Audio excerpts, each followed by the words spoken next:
Hello, Stephen. Good afternoon. Here in Europe, it's night. So I'm here to introduce you to Loida Connors. She's a member of the Association of Spanish Victims of Jehovah Witnesses, and we are very proud to have her on your show to introduce you all this big victory we had in Europe. Great. It's a pleasure to meet you. So I celebrate that. My understanding was that you were just speaking your experiences and then the group sued you. And so you responded to the suit and the court found in your favor that the group is problematic. Is that correct? Yes, there's been several suits. One case was from Jehovah's Witnesses against the newspaper El Mundo in the first place, accusing them of using the word destructive sect, calling them sect. So they demanded that they had to rectify, they had to correct that. You know? El Mundo initially lost that, but they made an appeal. And in the meantime, before the second trial is celebrated, we had all these big victories of the lawsuits that the Jehovah's Witnesses put against the AEVTJ. I think we should get an easier easier name for the association. But yeah, is the Jehovah's Witnesses Victims Spanish Association. So yeah, Jehovah's Witnesses sued the association first as a whole for existing, basically. And then they sued the president of the association, Israel Flores. They sued the secretary, Enrique Carmona, and they sued one of the victims, Gabriel Pedrero, right? Although these trials were celebrated before spring or around spring, it took quite a long time for the sentence to come out. And the first one to come out was the one against Enrique Carmona.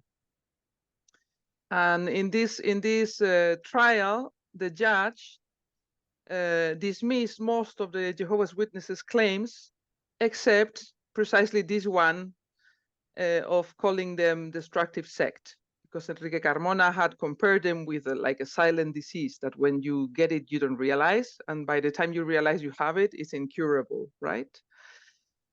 Which I think it was a fairly good example, but I think they took it too literally. Yeah, and I don't think it's incurable because obviously I help people get out. Exactly. Well, let's hope we can recover from this. That's quite an ordeal, though it may take forever, but yes. Anyway, so this judge said you couldn't call them sect or dangerous cult or dangerous sect because in Spain they have the recognition of religion. They are in a register as an official existing religious group or religious confession, right? Yeah. Religious denomination. Religious denomination, and they say they are deeply rooted in our culture and accepted socially, so you just cannot call them cult or sect. But the witnesses had asked for many other things, like remove all these videos from the internet, publish the sentence, remove the word victim from your denomination in the association, all kinds of demands that were dismissed, except just this one. Yeah, so we can say this case was won in, I don't know, 90%, to say something. Yeah, 99%, Loida. 99. Yeah, well, I don't know how you measure these things, but yeah, I mean, only one thing was acknowledged, was this one, and then Enrique Carmona was sentenced to pay 5,000 euros to the witnesses, which the association has appealed, and we're waiting, for that process to continue. Then came out the next sentence, which was the one about the trial against the whole association. And again, the same. They wanted the association to cease to exist, basically, to remove all the info they had published in their webpage, to remove any YouTube, Instagram, any social media publications, that they demand that their honor be restored and all kinds of things, yeah? And the great victory was that the whole requests, all of it was dismissed by the judge. They said no, because there was this big issue, which is very well explained in the sentence, about the difference between true and truthful, we can say, yeah? There's these words, verdad, which is the truth, and veraz, which is that something that rings true, that is truthful, yeah? Which is not necessarily the same. Yeah, you want to say something? Yes, it is called in English the veracity. Okay, veracity, yeah. You have the information. Yeah, so the judge explained that the truth is based on facts, on reality.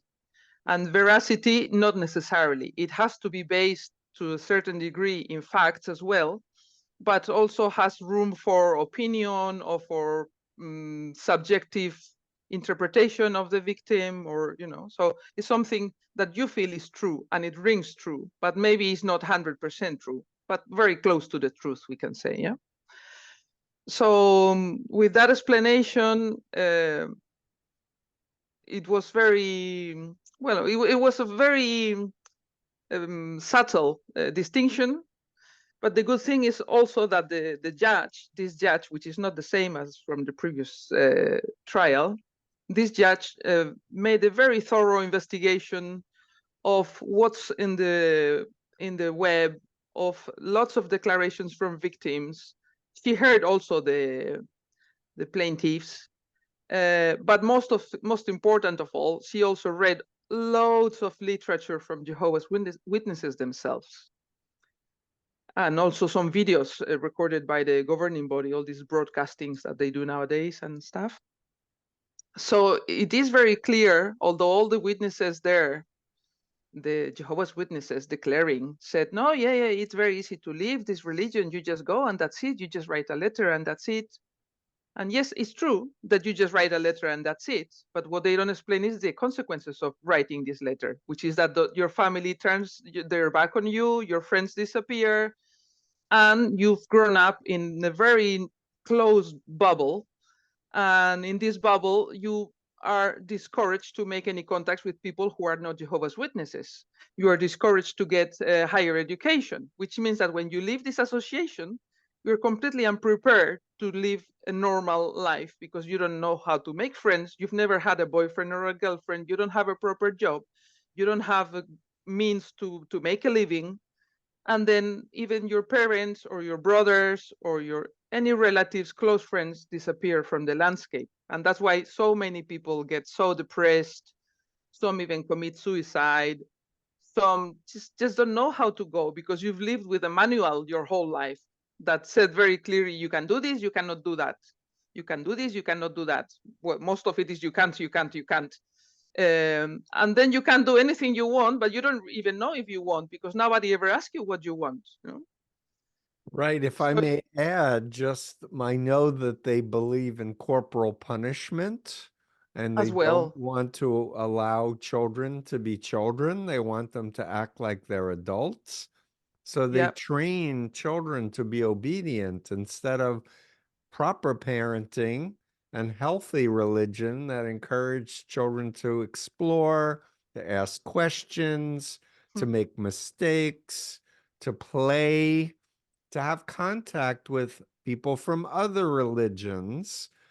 And you're not allowed to go into a church or any other religion. And they indoctrinate children, very young children, with so many phobias about Armageddon, being destroyed by judgment, that the phobias are in members' minds. Even when they leave, every time they hear a news story, there's an earthquake, there's a flood, that programming gets triggered. Yep, and you get super stressed. I have to, maybe they're right. And it's horrible child abuse from my experience. Stephen, we all know about these you just commented. And I must tell you that since the decision, the judgment, came out throughout Europe, we received so many letters, messages from ex-Jehovah Witnesses saying it was the first Christmas gift they ever had. Birthday and Christmas. Birthday, yeah. I've talked to people who were thrown out of the group because they gave a birthday card to a non-member. Imagine Or that. because yeah. they wanted to have a blood transfusion because their child was going to die. And they were being pressured not to help their child. And I've counseled parents whose children died because they listened to the elders, and then they woke up and they were like, how could we have ever, not done what our conscience told us? Yeah. And of course, I explained brainwashing and mind control. Yeah. I actually keep working on that. And I quit. I was born Jehovah's Witness, and I quit when I was 22 years old, but feeling guilty. I quit because I wasn't obeying every principle. And I thought, I don't want to deceive anybody. If I don't do things properly, I'd rather not do it. So I just left. I was in England back then. And when I came back to Spain and they saw me that I was smoking in the streets, then they disfellowshipped me. Yeah. And all these years I was looking somewhere else. I didn't even want to think about religion. I tried to stop believing in God. I couldn't manage. I still believe in God. But So do I. Good.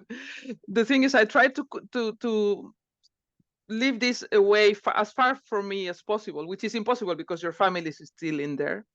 But I just discovered everything was a scam. That's my personal opinion, of course. Last spring, like in March, I found out about the Australian Royal Commission, right, and about pedophilia. Exactly. And I just couldn't believe it. And I thought, oh my God, I've been feeling like guilty, And now that I think that everything was a lie, the intensity of the brainwashing is so deep that it's funny because I'm still following some groups of ex-Jehovah's Witnesses that support each other, some chats and stuff. And some people said, yeah, and now that I know it's all a lie, and I regret that I'm not having my paradise on earth. Yeah. And I said, I don't, because I never quite looked forward to the paradise. I thought it was kind of weird place just full of Jehovah's Witnesses, the whole world. I thought, oh my God. And it's a fantasy anyway. It's not. Yeah, real. but I thought, but I want my Armageddon, I want justice. I want my Armageddon, Right. So my point is, 30 years later, after I quit, I still want my Armageddon, It's amazing. It's always good to have humor as a recovery strategy. But I want to just add for your listeners, if I may, that in 1988, when my book Combating Cult Mind Control first came out, and it was later translated into Spanish in Spain, I think in 1990, people started writing to me, great book. It was so helpful.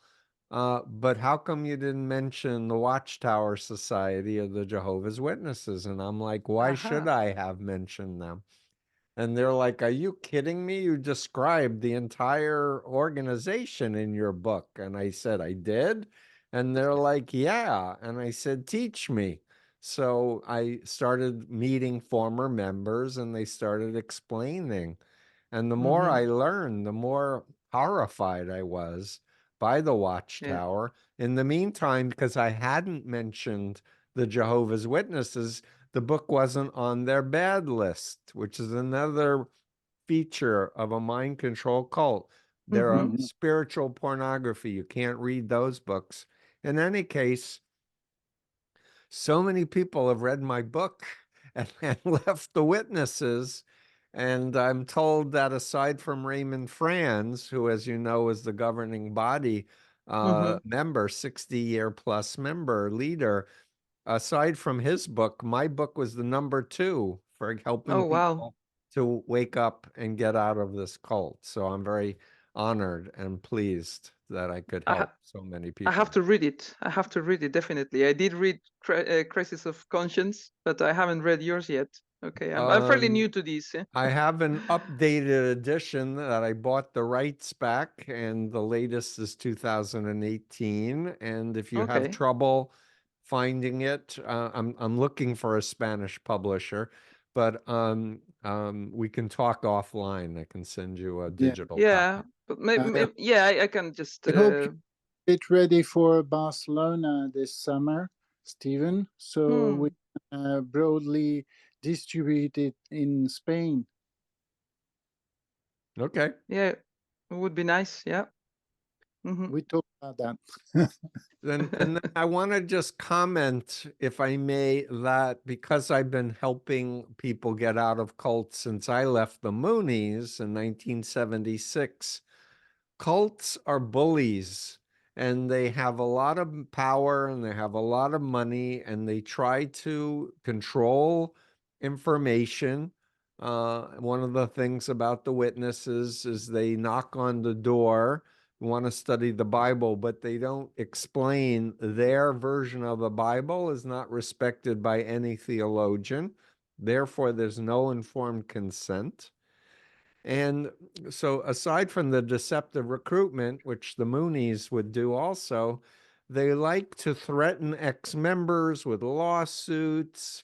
The Moonies sued the Daily Mail in England for writing 2 articles about that the Moonies brainwash and they separate people from their families. In England, if you lose a lawsuit, you have to pay expenses for the other side that you sued. The Moonies had to pay $2 million to the London wow. Daily Mail because they lost the suit. The judges found brainwashing and separation.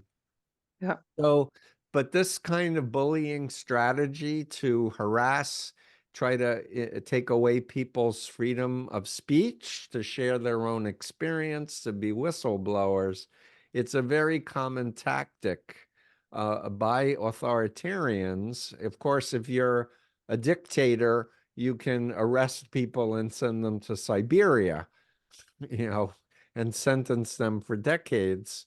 But in civilized countries, we still have rule of law that protects citizens from saying, this was my experience, this is detrimental to the public, and we have a right to shine a spotlight on this organization.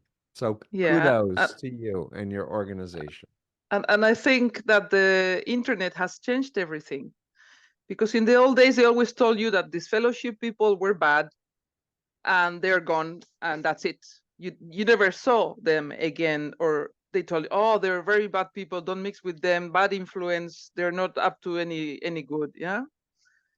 But now you can communicate with people, and most of the disfellowship people I have found are just normal people who are very hurt and who need support, and that's it. And most of them still live like witnesses, because when you live your whole life from childhood till 20s, 30s, 40s in a certain way, it's quite unlikely that you just quit everything and do the opposite of everything you've done, because you know it's just grown on you.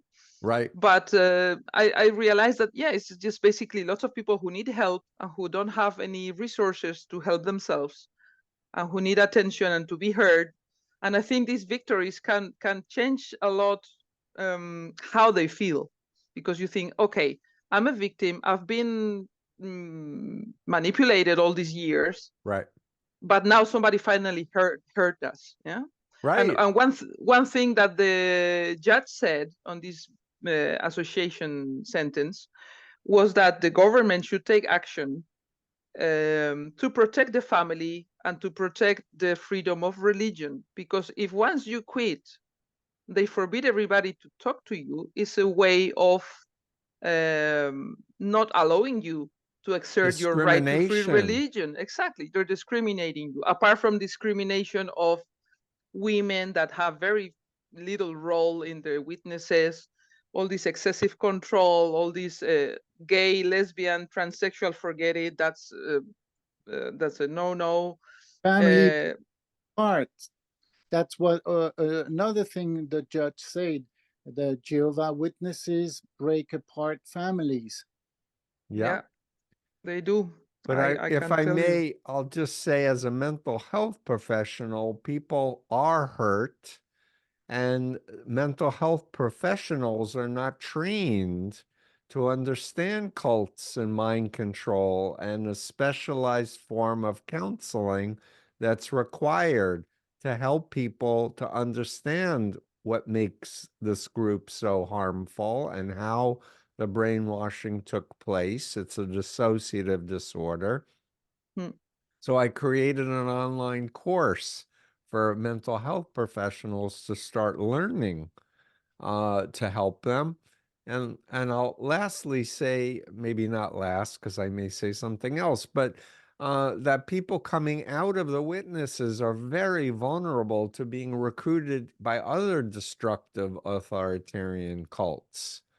So Yes. there are many people that I hear of who get caught up in conspiracy theories, multi-level marketing cults, Anti-vaccine groups. yeah, and abusive relationships with men who act, because that's how they were trained as women, to submit themselves to men who speak Yeah. with authority, And totalitarian extremist political groups too. like the cult of Trump, which is over my shoulder. Yeah, or they call it in Spanish tierraplanistas, the people that believe that the earth is flat, whatever, anything. It Flat could be a Earth. diet, could be anything. But you Yeah. tend to get this kind of obsessive behavior to And be black told what to and do. white, all or nothing, good versus evil, us Yeah, versus them thinking, which is yeah. characteristic of growing up in a group like this. And it takes a lifetime to get rid of that, believe me. I mean, I've been so many years It away doesn't take from a them. lifetime if you have proper counseling, is what I have Okay, to say. Maybe that's great news. If I can say about counseling, Stephen, in Spain with the Federation Redune, we have a team of psychologists that you might know, Jose Miguel Cuevas Barranquero, who he's the psychologist taking care of Patricia Aguilar, the young woman who was detained in the Amazon forest by a guru. And he's very famous in Spain. Jose Miguel Cuevas Barranquero has formed some psychologists of our team in Redune in Spain that hopefully you will meet in Barcelona. Oh, Because absolutely. Yeah, I'm looking we, forward to it. I can only speak for my expertise of what I've learned in my books, etc., and unfortunately have been unable to read Spanish to know what they've developed in terms of their counseling approach. I Steve, don't know. I don't know what's recommended, but I can also say that in the association, there are, I think, 2 or 3 at least psychologists that have been witnesses from childhood. Uh-huh. I knew of 2 when I entered the association. It was Miquea Cenares and Dina, I can't remember her surname. And the other day joined the organization another one who was volunteering to help. And that's the problem, because most of us don't have higher education. It's very hard to find a psychologist that knows about cults or about this cult in particular. So it saves a lot of time to talk about your problems with somebody who knows what you've been through, because he's been through the same. 1,000%. I do want to mention I did a consult with a woman who, left the Jehovah's Witnesses, became a psychologist, but she wanted a consult about her husband. And she never learned about brainwashing and mind control, never did the homework, and she was taken over by this guy. It's what, in talking with me, she realized, oh my goodness, I need to do my homework and learn about brainwashing.